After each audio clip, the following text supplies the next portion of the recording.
আজকের বিষয় হলো ক্লাস 7-এর 20 নম্বর চ্যাপ্টার চতুর্ভুজের শ্রেণীবিভাগ। তো চতুর্ভুজ কাকে বলে সেটা আগে জানবো। আমরা ত্রিভুজ পড়েছি যে তিনটি বাহু দ্বারা সীমাবদ্ধ সমতলিক চিত্রকে ত্রিভুজ বলে। আর চতুর্ভুজ কাকে বলছে? চারটি বাহু দ্বারা সীমাবদ্ধ সমতলিক ক্ষেত্রকে চতুর্ভুজ বলে, যার চারটি বাহু থাকবে এবং সীমাবদ্ধ থাকবে। তো দেখো এখানে ত্রিভুজের ছবি একটা দেখতে পাচ্ছ, চতুর্ভুজের এখানে 5টা বাহু আছে, পঞ্চভুজ বলা হয়, এখানে এটাকে বলা হয় ষড়ভুজ। এইখানে দেখো একটা চিত্র দেওয়া আছে, এখানে এর বাহু কটা? 1টা 2টা 3টা 4টা। এটাকে কি আমরা চতুর্ভুজ বলবো? না, চতুর্ভুজ না। কেন? আমরা কি বললাম যে চারটি বাহু দ্বারা সীমাবদ্ধ। সীমাবদ্ধ, এটা সীমাবদ্ধ নেই। এ দেখো এদিকটা ফাঁকা আছে। এই এই এই ছবিটা দেখো 1 2 3 4, এরও 4টা বাহু আছে কিন্তু সীমাবদ্ধ না, ফাঁকা আছে। 1 2 3, এর 3টা বাহু আছে, এরা কিন্তু সীমাবদ্ধ নেই, তাই এটা হচ্ছে চতুর্ভুজ হবে না। এরা বহুভুজ নয়, না ত্রিভুজ না চতুর্ভুজ, এরা কিছু না, এরা কোনো বহুভুজের মধ্যে পড়ছে না। যদি এইখানে একটা সরলরেখা থাকতো তাহলে আমরা কি বলতাম যে 1টা 2টা 3টা 4টা 5টা, এটাকে বলতাম পঞ্চভুজ। আর এখানে যদি থাকতো তাহলে 1 2 3 4 5 পঞ্চভুজ। আর এখানে যদি থাকতো 1 2 3 4, এটাকে বললাম চতুর্ভুজ বলতাম। বোঝা গেল? তাহলে এবার চতুর্ভুজের বিভিন্ন রকম হতে পারে। এখানে বিভিন্ন ছবি দেওয়া আছে, দেখো এই যে এই ছবিটা দেখতে পাচ্ছ, এটা একটা হচ্ছে বর্গক্ষেত্রের ছবি, এটা হচ্ছে রম্বসের ছবি, রম্বস বা সামান্তরিকের ছবি, এটা একটা রম্বস বা কাইটের ছবি। ছোটো ছবি বোঝা যাচ্ছে না, আমরা ধীরে ধীরে আরও ভালো করে জানবো। দেখো এইরকমও তো হতে পারে চতুর্ভুজ, হতে পারে না? 1টা 2টা 3টা 4টা বাহু আছে, 1টা 2টা 3টা 4টা 5টা বাহু আছে, পঞ্চভুজ 1 2 3 4 5 6, ষড়ভুজ এরকমও হতে পারে। তাহলে এইরকম আকারগুলোর নাম কি? পরের পাতায় আমরা দেখছি, বলা আছে। এইখানে দেখো, এখানে দু ধরনের চতুর্ভুজের কথা বা বহুভুজের কথা বলা হয়েছে, যে কুব্জ বহুভুজ আর অকুব্জ। কুব্জ আর অকুব্জ কি? যে এই যে একটা চতুর্ভুজ আছে, এগুলাকে বলা হয় কর্ণ। 1টা 2টা 3টা 4টা, এই 4টা কর্ণ আছে, এই 4টা কোণ আছে। এই কর্ণগুলোকে যদি, এই কোণগুলোকে যদি আমরা যুক্ত করি তাহলে যেটা সরলরেখা পাবো এটাকে বলা হয় কর্ণ। তাহলে এটা একটা কর্ণ, এটা একটা কর্ণ। তাহলে কোনো চতুর্ভুজের যদি কর্ণ সেই চতুর্ভুজটার ভিতরেই থাকে তাহলে তাকে বলা হয় কুব্জ চতুর্ভুজ। এখানে দেখো এই চতুর্ভুজটার এই কোণটা মানে এই কর্ণটা আর এই কর্ণটা চতুর্ভুজের ভিতরেই আছে। এই চতুর্ভুজের দেখো এই কর্ণটা চতুর্ভুজের ভিতরেই আছে, তাই এটাকে বলা হচ্ছে কুব্জ চতুর্ভুজ। যদি 4টা বাহু থাকে চতুর্ভুজ, 5টা থাকলে পঞ্চভুজ, 6টা থাকলে ষড়ভুজ। তাহলে কুব্জ বহুভুজ কাকে বলছে? যদি তার কর্ণগুলি সেই বহুভুজের ভিতরেই থাকে। এখানে ছবি দেখো, এই যে এই বহুভুজটা আছে, এই কর্ণ যদি যুক্ত করি, এই কর্ণ যদি যুক্ত করি, সবগুলা কর্ণ এই বহুভুজের ভিতরেই অবস্থিত, তাই এগুলাকে বলা হচ্ছে কুব্জ। আর অকুব্জ কাকে বলা হচ্ছে? এই যে একটা চতুর্ভুজ দেখতে পেলাম আমরা এখানে, এটা একটা কোণ, এটা একটা কোণ।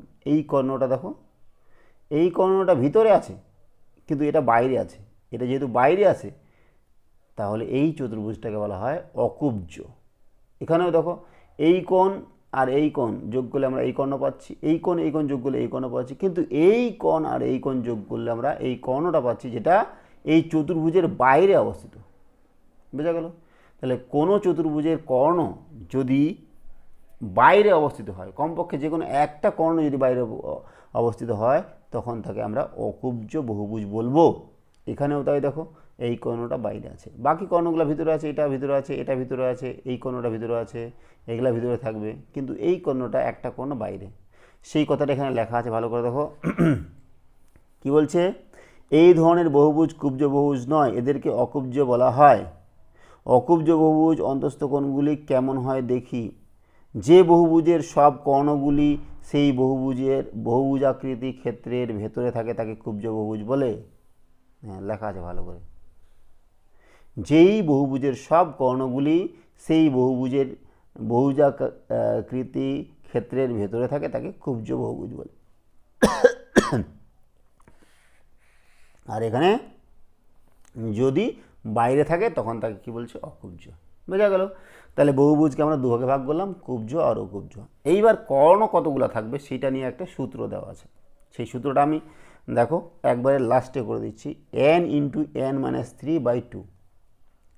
যে কোনো বহুভুজের যদি n সংখ্যক বাহু থাকে তাহলে তার কর্ণের সংখ্যা হবে n ইন্টু n মাইনাস 3/2। এই সূত্রটা কাজে লাগিয়ে আমরা করছি। দেখো একটা যদি বহুভুজ আঁকাই, বহুভুজের মধ্যে ধরো আগে আমরা ত্রিভুজ যদি আঁকাই, দেখো ত্রিভুজের কি কর্ণ আছে? কর্ণ নাই। এই কোণটা এই কোণটা যোগ করলে তো একটা বাহু পেয়ে যাচ্ছি, এটা এটা যোগ করলে বাহু পাচ্ছি, এটা এটা যোগ করলে বাহু পাচ্ছি। তাহলে এর বাহু সংখ্যা, বাহু কত? n সমান সমান 3। আর কর্ণ সংখ্যা আমরা কি জানলাম সূত্রটা, যে n ইন্টু n মাইনাস 3/2। ঠিক আছে? তাহলে এখানে n কত? 3 ইন্টু 3 মাইনাস 3/2। তাহলে 3 মাইনাস 3 মানে 0 হয়ে গেল। তাহলে 3 ইন্টু 0/2 তার মানে 0। তাহলে ত্রিভুজের, এটা হচ্ছে ত্রিভুজের ছবি, ত্রিভুজের কর্ণ সংখ্যা কত? 0, কোনো কর্ণ নেই। এইবার দেখো চতুর্ভুজ, আমরা একটা চতুর্ভুজ নিচ্ছি, এই চতুর্ভুজ এর বাহু কটা? বাহু সংখ্যা হচ্ছে, যেটাকে আমরা n ধরছি, 4। তাহলে কর্ণ কতগুলো হবে? কর্ণ হচ্ছে n ইন্টু n মাইনাস 3/2। তার মানে n হলো 4 ইন্টু 4 মাইনাস 3/2। তার মানে 4 ইন্টু 1/2, তার মানে 2। তাহলে কর্ণ কটা? এই যে এইটা একটা কর্ণ আর এইটা একটা কর্ণ। তাহলে চতুর্ভুজের 2টা কর্ণ। এইবার পঞ্চভুজ যদি নিই, যার 5টা বাহু, পঞ্চভুজ যদি আমরা আঁকাই, তাহলে 1 2 3 4 5। এর বাহু কত? বাহু হচ্ছে n সমান সমান 5। তাহলে কর্ণ কতগুলো হবে? কর্ণ সমান সমান n into n minus 3/2। n কত? 5। তাহলে 5 ইন্টু 5/3, 5 মাইনাস 3/2। তার মানে কত হলো? 5 ইন্টু 2/2, 2 করে এলাম। তাহলে পঞ্চভুজের কর্ণ কটা? 5টা। এই দেখো গুণ, 1টা 2টা 3টা 4টা 5টা। তাহলে পঞ্চভুজের কর্ণ কটা হয়ে গেল? 5টা। এইবার যদি আমরা ষড়ভুজ নিই, ষড়ভুজের কয়টা কর্ণ হবে? তাহলে ষড়ভুজ আঁকাচ্ছি, দেখো 1টা 2টা 3 4 5 6। তাহলে বাহু কটা এখানে? 6। আর কর্ণ কটা হবে? কর্ণ হবে n ইন্টু n মাইনাস 3/2। তাহলে 6 ইন্টু 6 মাইনাস 3/2। তাহলে 6 ইন্টু 3/2। তাহলে 9টা কর্ণ। কয়টা কর্ণ? 9টা। এই দেখো 1 2 3, এখান থেকে 4 5 6 7 8, আর এই যে 9। কয়টা কর্ণ? 9টা কর্ণ। এরপরে আমরা যদি 7টা বাহু নিই তাহলে কত হবে সেটা তোমরা বার করতে পারবে। 8টা বাহু নিলে কত হবে বার করতে পারবে। সূত্রটা একই, যে n ইন্টু n মাইনাস 3/2, এটা হচ্ছে কর্ণের সংখ্যা বহুভুজের। ঠিক আছে? তারপরে দেখো নেক্সট পেজে চলে যাচ্ছি, এখানে তেমন কিছু নেই। তারপরে চলে যাচ্ছি পরের পেজে, চলে যাচ্ছি আমরা নেক্সট একদম 237 পেজে। দেখো এই পেজে কী দেওয়া আছে? চতুর্ভুজ, বিভিন্ন রকম চতুর্ভুজ নিয়ে এখানে আলোচনা করা আছে। চতুর্ভুজ দেখো, সামান্তরিক। সামান্তরিক কাকে বলে? যে কোনো চতুর্ভুজের, এই চতুর্ভুজের যদি বিপরীত বাহুগুলা, এই বিপরীত বাহুগুলা, এই বাহুটা যদি সমান্তরাল হয়, আর এই বাহুটা যদি সমান্তরাল হয়, তখন তাকে আমরা কি বলছি? সামান্তরিক। আবার সমান্তরালও হবে, এবার সমানও হবে। এই বাহুটা সমান হবে, এই বাহুটা সমান হবে। তাহলে সেই জিনিসটা কীভাবে লেখা আছে দেখো, যে চতুর্ভুজের বিপরীত বাহুগুলি পরস্পর সমান্তরাল তাকে সামান্তরিক বলে। তাহলে এই চতুর্ভুজের এই বাহুটা সমান্তরাল, এই বাহুটা সমান্তরাল। সমান্তরাল মানে কি? সমান্তরাল মানে হচ্ছে এই যে এই বাহুটার মধ্যে লম্ব দূরত্ব সবসময় সমান হবে। বোঝা গেল? সবসময় লম্ব দূরত্ব সবসময় সমান হবে, সেটা হচ্ছে সমান্তরাল। তাহলে এখানে দেখো হাতে কলমে পেলাম কি কি? বিপরীত বাহুগুলির দৈর্ঘ্য সমান। এই চতুর্ভুজের মানে সামান্তরিকের বিপরীত বাহুগুলির দৈর্ঘ্য সমান হবে। এই বাহুটা সমান হবে, এই বাহুটা সমান হবে। তাহলে বিপরীত বাহুগুলো সমান হচ্ছে। তারপরে দেখো বিপরীত কোণগুলির পরিমাণ সমান। বিপরীত কোণ মানে এই কোণটা আর এই কোণটা সমান হবে, এই কোণটা আর এই কোণটা সমান হবে। বিপরীত কোণ সমান হবে। এইটা সমান হবে এরকম বলা নেই। এইটা সমান হবে, এই কোণটা আর এই কোণটা সমান হবে। তাহলে বিপরীত কোণগুলি পরিমাণ সমান, বিপরীত বাহুগুলি সমান। কর্ণদ্বয়ের দৈর্ঘ্য দেখো, কর্ণদৈর্ঘ্য এই কর্ণটা আর এই কর্ণটা দেখো, এই কর্ণটা বড়, এটা ছোট, তাহলে সমান হবে না অসমান হবে? কর্ণদৈর্ঘ্যের দৈর্ঘ্য অসমান হবে, সমান হবে না। এইবার কর্ণদ্বয় পরস্পরকে সমাদ্বিখণ্ডিত করে এই যে কর্ণগুলা পরস্পরকে সমান দুই ভাগে ভাগ করবে, মানে এই পাটটা আর এই পাটটা সমান, এই পাটটা আর এই পাটটা সমান। তাহলে এই হচ্ছে সামান্তরিকের চারটা জিনিস আমরা পেলাম। সামান্তরিক কাকে বলছে তাহলে? যেই চতুর্ভুজের বিপরীত বাহুগুলা সমান এবং সমান্তরাল তাকে আমরা বলছি সামান্তরিক। ঠিক আছে? তারপর দেখো রম্বস। রম্বস কি? রম্বস বলছে যেই চতুর্ভুজের এই বাহুটা সমান, এই বাহুটা সমান এবং সমান্তরাল, মানে প্রতিটা বাহুই সমান হবে এবং বিপরীত বাহুগুলো সমান্তরাল হবে। এটা সমান্তরাল, এটা সমান্তরাল। তো কী বলা আছে দেখো, যে সামান্তরিকের এক জোড়া সন্নিহিত বাহুর দৈর্ঘ্য সমান তা রম্বস। সন্নিহিত বাহু মানে কি? এই বাহুটা সন্নিহিত বাহু, এই বাহুটা সন্নিহিত বাহু, এই বাহুটা সন্নিহিত বাহু। আর বিপরীত বাহু মানে কি? এই বাহুটার বিপরীত এটা, এটার বিপরীত এটা। তাহলে বলতে চাইছে কি যে যেই সামান্তরিকের এক জোড়া সন্নিহিত বাহুর দৈর্ঘ্য সমান তাকে আমরা কি বলছি? রম্বস। তো আমি সহজভাবে বলছি যে যেই চতুর্ভুজের চারটি বাহুর দৈর্ঘ্য সমান এবং বিপরীত বাহুগুলো সমান্তরাল তাকে আমরা বলবো রম্বস। ঠিক আছে? তাহলে সকল বাহুর দৈর্ঘ্য কি? সমান। প্রতিটা বাহুর দৈর্ঘ্য সমান হবে। এই বাহুটা প্রতিটাই সমান। বিপরীত কোণগুলির পরিমাণ সমান। বিপরীত কোণ মানে এই কোণটা সমান, এই কোণটা সমান, বিপরীত কোণগুলা সমান। কর্ণদের দৈর্ঘ্য, কর্ণ দুটোর দৈর্ঘ্য দেখো, এই কর্ণটা বড়, এটা ছোট, তাহলে সমান হবে না অসমান? কর্ণদ্বয়ের দৈর্ঘ্য অসমান। কর্ণদ্বয় পরস্পরকে সমকোণে সমদ্বিখণ্ডিত করে, দেখো সমদ্বিখণ্ডিত করে এবং সমকোণে। এই কর্ণটা আর এই কর্ণটা পরস্পরকে সমদ্বিখণ্ডিত করছে। এই বাহুটা সমান, এটা সমান এবং সমকোণে, মানে এই কোণটা 90 ডিগ্রি হবে, এই কোণটা 90 ডিগ্রি, এই প্রতিটাই 90 ডিগ্রি। তাহলে এই কর্ণ আর এই কর্ণ পরস্পরকে সমকোণে সমদ্বিখণ্ডিত করে। বোঝা গেল? তাহলে রম্বস কাকে বলছি? যে যেই চতুর্ভুজের চারটি বাহুর দৈর্ঘ্যই সমান এবং বিপরীত বাহুগুলো সমান্তরাল তাকে আমরা কি বলছি? রম্বস। নেক্সট দেখো আয়তক্ষেত্র। আয়তক্ষেত্র কাকে বলছে? যেই চতুর্ভুজের বিপরীত বাহুগুলা এই বাহুটা সমান এবং সমান্তরাল এবং কোণগুলা 90 ডিগ্রি, এই কোণগুলা কি 90 ডিগ্রি, তখন তাকে আমরা বলছি আয়তক্ষেত্র। কী দেওয়া আছে? যে এই সামান্তরিকের একটি কোণ 90 ডিগ্রি তাকে আয়তক্ষেত্র বলে। সামান্তরিক মানে তো আমরা বিপরীত বাহুগুলো সমান্তরাল। তাহলে সিম্পলি যদি আয়তক্ষেত্র কাকে বলে আমরা লিখতে বলে তাহলে লিখব যে যেই চতুর্ভুজের বিপরীত বাহুগুলো সমান এবং সমান্তরাল আর একটি কোণ 90 ডিগ্রি, তখন তাকে আমরা বলছি আয়তক্ষেত্র। তাহলে বিপরীত বাহুগুলির দৈর্ঘ্য কি? অসমান না সমান? বিপরীত বাহুগুলির দৈর্ঘ্য সমান। এই বাহুটা সমান, এই বাহুটা সমান। প্রতিটি কোণের পরিমাপ কত? 90 ডিগ্রি। কোণগুলো কত করে? 90 ডিগ্রি। প্রতিটা কোণ 90 ডিগ্রি। ঠিক আছে? কর্ণদ্বয়ের দৈর্ঘ্য, এই কর্ণটা আর এই কর্ণটার দৈর্ঘ্য এক্ষেত্রে সমান হবে, অসমান না, সমান। এই কর্ণ আর এই কর্ণের দৈর্ঘ্য সমান। কর্ণদ্বয় পরস্পরকে সমদ্বিখণ্ডিত করে, এই কর্ণগুলো আবার পরস্পরকে সমদ্বিখণ্ডিত করবে। এটা পরস্পরকে সমদ্বিখণ্ডিত করবে, এটা সমান, এটুকু সমান। বোঝা গেল? তাহলে এই সামান্তরিক, রম্বস এবং আয়তক্ষেত্র তিনটার ক্ষেত্রেই আমরা কর্ণগুলো পরস্পরকে সমদ্বিখণ্ডিত করতে দেখলাম। এইবার দেখো চলে আসছে আমরা বর্গক্ষেত্র। বর্গক্ষেত্র কাকে বলে? যে যেই চতুর্ভুজের প্রতিটা বাহুর দৈর্ঘ্য সমান, প্রতিটা বাহুর দৈর্ঘ্য সমান এবং প্রতিটা কোণের মান 90 ডিগ্রি, তখন তাকে আমরা কি বলছি? সমকোণ। কি বলছে এই বর্গক্ষেত্র? কি বলছে? যে আয়তক্ষেত্রের এক জোড়া সন্নিহিত বাহুর দৈর্ঘ্য সমান তাকে বর্গক্ষেত্র বলে। যে আয়তক্ষেত্রের এক জোড়া সন্নিহিত, সন্নিহিত মানে এই বাহুটা সন্নিহিত বাহু, এই বাহুটা সন্নিহিত বাহু, সন্নিহিত বাহু এই মানে এই বাহুটা সমান, এই বাহুটা সমান, এই বাহুটা সমান।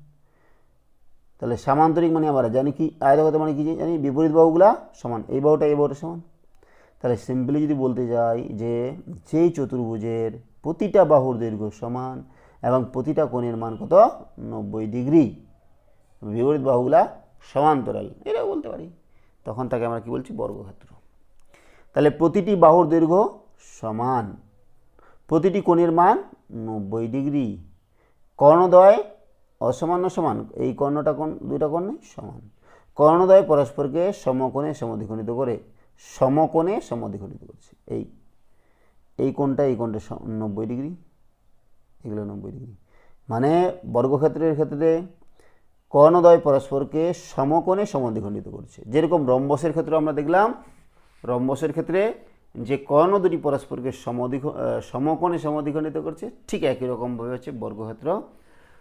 বর্গক্ষেত্র কি, কর্ণ দুটি পরস্পরকে সমকোণে সমদ্বিখণ্ডিত করে। এখানে আরেকটা কথা বলে দিই তোমাদের, যে কোনো আয়তক্ষেত্র কিন্তু একটা সামান্তরিকের মতোই। তাহলে আয়তক্ষেত্রকে আমরা সামান্তরিকও ধরতে পারি, আবার যে কোনো বর্গক্ষেত্রকে আমরা রম্বসও ধরতে পারি। বর্গক্ষেত্রটা রম্বসের একটি প্রকারভেদ, খালি কেবলমাত্র এখানে 90 ডিগ্রি কোণ প্রতিটা কোণ, আর এখানে কোণগুলো 90 ডিগ্রি না, বা হতেও পারে। ঠিক আছে, তাহলে বর্গক্ষেত্র এক ধরনের রম্বস, আয়তক্ষেত্র এক ধরনের সামান্তরিক, বর্গক্ষেত্রও এক ধরনের সামান্তরিক বলা যায়, আবার রম্বসকেও এক ধরনের সামান্তরিক বলা যায়।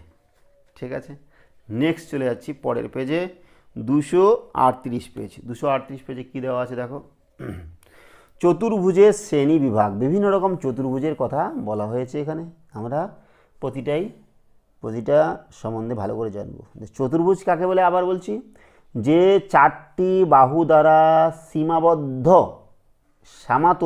সমতলিক ক্ষেত্রকে চতুর্ভুজ বলে। সমতলিক, এবড়ো খেবড়ো উল্টো পাল্টা হলে হবে না, যে একটা 3Dতে যদি একটা এদিকে যায়, এদিকে যায়, তাহলে চতুর্ভুজ সেটাকে আমরা ধরছি না। সমতলিক, আবার সীমাবদ্ধ হতে হবে, কোথাও ফাঁকা থাকলে হবে না। এইবার চতুর্ভুজের বিভিন্ন রকম প্রকারভেদ, এখানে দেখো কি আছে। প্রথমে এই ছবিটা, যে এই চতুর্ভুজের যদি এক জোড়া বিপরীত বাহু সমান্তরাল, মানে এই বাহুটা সমান্তরাল, এই বাহুটা সমান্তরাল, এইটা সমান্তরাল নয়, তাহলে এটার নাম কি, ট্রাপিজিয়াম। যেই চতুর্ভুজের এক জোড়া বিপরীত বাহু সমান্তরাল তাকে আমরা ট্রাপিজিয়াম বলছি। ট্রাপিজিয়াম কাকে বলছে, তাহলে যেই চতুর্ভুজের এক জোড়া বিপরীত বাহু সমান্তরাল, সমান বলা হয়নি, সমান্তরাল, তাকে বলছি ট্রাপিজিয়াম। ঠিক আছে, আবার দেখো ট্রাপিজিয়ামের আবার ভাগ দুটো করেছে, যে সামান্তরিক এবং সমদ্বিবাহু ট্রাপিজিয়াম। সমদ্বিবাহু ট্রাপিজিয়াম কাকে বলছে, যে যেই চতুর্ভুজের যেই ট্রাপিজিয়ামের তির্যক বাহু দুটির দৈর্ঘ্য সমান, এই বাহুটা তির্যক বাহু, এটা তির্যক বাহু, এই ট্রাপিজিয়ামের তির্যক বাহু দুটি যদি সমান হয় তখন তাকে আমরা বলছি সমদ্বিবাহু ট্রাপিজিয়াম। বোঝা গেল, সমদ্বিবাহু ট্রাপিজিয়াম। আবার সামান্তরিক কাকে বলছি, যে তির্যক বাহু দুটি সমান্তরাল রূপ পেলে, মানে কোনো ট্রাপিজিয়ামের যদি এই তির্যক বাহু দুটি, এই বাহুটাও যদি সমান্তরাল হয়ে যায় তখন তাকে আমরা সামান্তরিক বলছি। বা আমরা ডাইরেক্ট যদি বলতে চাই চতুর্ভুজ থেকে, যে যেই চতুর্ভুজের বিপরীত বাহুগুলো সমান্তরাল, এই বাহুটা সমান্তরাল, এটা সমান্তরাল, তাকে আমরা সামান্তরিক বলছি। আবার দেখো সামান্তরিকের আবার এখানে ভাগ করেছে দুটা, কি ভাগ করেছে, সামান্তরিকের দুটা ভাগ করেছে দেখো, আয়তক্ষেত্র আর রম্বস। যেই সামান্তরিকের কি বলছে, একটা কোণ 90 ডিগ্রি, মানে এটাও 90 ডিগ্রি, এটাও 90 ডিগ্রি, সবগুলোই 90 ডিগ্রি হবে, একটা কোণ 90 ডিগ্রি হলে, যেহেতু সামান্তরিক, তখন তাকে আমরা কি বলছি, আয়তক্ষেত্র। আর রম্বসের ক্ষেত্রে কি, এক জোড়া সন্নিহিত বাহু দৈর্ঘ্য সমান, মানে এই বাহুটা সমান, এই বাহুটা সমান, সবগুলোই সমান, তখন তাকে রম্বস বলছি। আর রম্বস আর কোত্থেকে দেখো, কাইট থেকে চলে আসছে। কাইট কাকে বলে, কাইট হচ্ছে যেই চতুর্ভুজের সন্নিহিত বাহুগুলির দৈর্ঘ্য সমান, এই বাহুটা সমান, এই বাহুটা সমান, এক জোড়া সন্নিহিত বাহুর দৈর্ঘ্য সমান এবং অন্য দুটি বাহুর দৈর্ঘ্য সমান। আচ্ছা, সবগুলোই সমান না, আবার এইটার সঙ্গে এটা সমান, এটার সঙ্গে এটা সমান, তখন তাকে আমরা কাইট বলছি। আবার কি বলছে, 4টি বাহুর দৈর্ঘ্য যদি সমান হয়ে যায় কোনো কাইটের, তখন তাকে রম্বস বলা হচ্ছে। আবার দেখো আয়তক্ষেত্র থেকে বর্গক্ষেত্র চলে আসছে কি, যে এক জোড়া সন্নিহিত বাহুর দৈর্ঘ্য সমান, মানে প্রতিটা বাহুর দৈর্ঘ্য সমান, আর একটি কোণ সমকোণ, একটি কোণ যদি রম্বসের একটি কোণ সমকোণ হলে বর্গক্ষেত্র হয়ে যাবে। এত কিছু আমি জানি না, এত কিছু হিজিরি বিজিরি আমি জানি না, সহজভাবে সোজাসুজি। চতুর্ভুজ কাকে বলে? 4টি বাহু দ্বারা সীমাবদ্ধ সামুদ্রিক ক্ষেত্রকে চতুর্ভুজ বলে। হলো। ট্রাপিজিয়াম কাকে বলে? কোনো চতুর্ভুজের এক জোড়া বিপরীত বাহু সমান্তরাল হলে তাকে আমরা ট্রাপিজিয়াম বলছি। তারপরে দেখো সামান্তরিক কাকে বলছে? কোনো চতুর্ভুজের বিপরীত বাহুগুলা সমান্তরাল হলে তাকে আমরা সামান্তরিক বলছি। সমদ্বিবাহু ট্রাপিজিয়াম কাকে বলছে? যেই ট্রাপিজিয়ামের তির্যক বাহুগুলি সমান তাকে বলা হচ্ছে সমদ্বিবাহু ট্রাপিজিয়াম। আয়তক্ষেত্র কাকে বলে? যেই চতুর্ভুজের বিপরীত বাহুগুলি সমান এবং সমান্তরাল এবং প্রতিটি কোণ 90 ডিগ্রি, তখন তাকে আমরা আয়তক্ষেত্র বলছি। বর্গক্ষেত্র কাকে বলছে? যেই চতুর্ভুজের প্রতিটা বাহু দৈর্ঘ্য সমান এবং প্রতিটা কোণের মান 90 ডিগ্রি, তখন তাকে বর্গক্ষেত্র বলছি। কাইট কাকে বলছি? যেই চতুর্ভুজের সন্নিহিত বাহুগুলির দৈর্ঘ্য সমান, তাকে আমরা কি বলছি? কাইট বলছি। রম্বস কাকে বলছি? যেই চতুর্ভুজের প্রতিটা বাহুর দৈর্ঘ্য সমান, প্রতিটা বাহুর দৈর্ঘ্য সমান এবং বিপরীত বাহুগুলোর সমান্তরাল, কোণগুলি 90 ডিগ্রি নয় বা 90 ডিগ্রি হতে পারে, তখন তাকে আমরা কি বলছি? রম্বস। 90 ডিগ্রি হলে বর্গক্ষেত্র হলো, 90 ডিগ্রি না হলেও সেটা রম্বস। এই হচ্ছে এই পেজের যাবতীয় বিশ্লেষণ। এইবার চলে যাচ্ছে আমাদের অঙ্কে। কোষে দেখি 20। কোষে দেখি 20-র আমাদের অঙ্কগুলো করব। কি দেওয়া আছে? নিচের ছবিগুলির মধ্যে কোনগুলি বর্গক্ষেত্র আলাদা করি। এটা বর্গক্ষেত্র না, এটা বৃত্তের মতো, বা বৃত্তও না, এটা ডিম্বাকার। ঠিক আছে, এইটা বর্গক্ষেত্র। সরি কী বলছে? চতুর্ভুজ। এটা চতুর্ভুজ, এটাও চতুর্ভুজ, এটাও চতুর্ভুজ, এটাও চতুর্ভুজ, এটাও সবগুলাই চতুর্ভুজ। এইটা বাদ দিয়ে চতুর্ভুজের ভাগ আছে। দেখো এইটা হচ্ছে সমদ্বিবাহু ট্রাপিজিয়াম, এটা ট্রাপিজিয়াম, এটা বর্গক্ষেত্র, এটা আয়তক্ষেত্র, এটা রম্বস। তবে দেখো 2 নম্বর, ফাঁকা ঘর পূরণ করি। কী দেওয়া আছে? সমদ্বিবাহু ট্রাপিজিয়ামের তির্যক বাহুগুলির দৈর্ঘ্য, সমদ্বিবাহু ট্রাপিজিয়ামের তির্যক বাহুগুলির দৈর্ঘ্য সমান, তাই না? সমদ্বিবাহু ট্রাপিজিয়াম, এই দেখো সমদ্বিবাহু ট্রাপিজিয়াম, সমদ্বিবাহু ট্রাপিজিয়ামের তির্যক বাহু, এই বাহুটা এই বাহুটা তির্যক বাহুগুলির দৈর্ঘ্য সমান। ঠিক আছে, হয়ে গেল সমান। নেক্সট দেখো কি বলছে, 2 নম্বরটা দেওয়া আছে কি, যে ট্রাপিজিয়ামের 2 জোড়া বিপরীত বাহু সমান্তরাল হলে তা হবে ট্রাপিজিয়াম। ট্রাপিজিয়ামের 2 জোড়া বিপরীত বাহু সমান্তরাল, এই যে ট্রাপিজিয়াম, দেখো এই ট্রাপিজিয়ামের যদি এই বাহুটা এই বাহুটা সমান্তরাল আছেই, এটাও এটাও যদি সমান্তরাল হয়ে যায়, তখন তাকে আমরা কি বলছি? সামান্তরিক।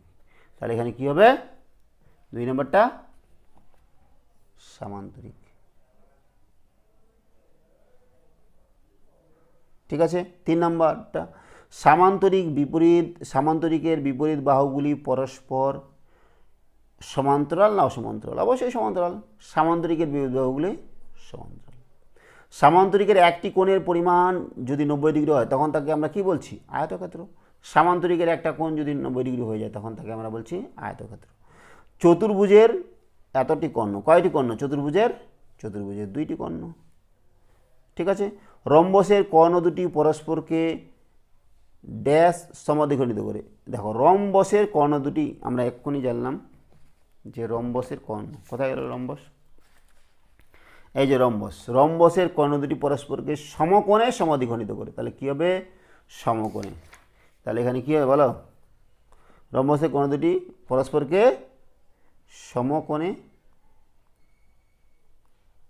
সমদ্বিখণ্ডিত করে। তারপর নেক্সট 7 নম্বর, আয়তক্ষেত্রের বিপরীত বাহুগুলির দৈর্ঘ্য পরস্পর, আয়তক্ষেত্রের বিপরীত বাহুগুলির দৈর্ঘ্য পরস্পর কি সমান? আয়তক্ষেত্রের বিপরীত বাহুগুলো অবশ্যই সমান। এই যে দেখো আয়তক্ষেত্র, এই বাহুটা এই বাহুটার সমান, এই বাহুটা এই বাহুটার সমান, বিপরীত বাহু। তারপরে দেখো রম্বস এক বিশেষ ধরনের কি বর্গক্ষেত্র না সামান্তরিক? বর্গক্ষেত্র তো হবে না, রম্বস এক বিশেষ ধরনের সামান্তরিক। সামান্তরিক, এক ধরনের সামান্তরিক। এই রম্বস কাকে বলে? এই বাহুটা এই বাহুটার সমান্তরাল, এই বাহুটা এই বাহুটার সমান্তরাল, আর কি প্রতিটা বাহু সমান। এইটা একটা রম্বসের সামান্তরিকের ভাগ। সামান্তরিকের কি? বিপরীত বাহুগুলো সমান্তরাল। এখানে খালি সমান হয়ে গেছে, এই বাহুটা এই বাহুটা সন্নিহিত বাহুগুলো সমান হয়ে গেছে। ঠিক আছে, তাহলে এক ধরনের সামান্তরিক। সামান্তরিকের কর্ণ দুটি পরস্পরকে ড্যাশ করে, সামান্তরিকের কর্ণ দুটি পরস্পরকে সমদ্বিখণ্ডিত করে।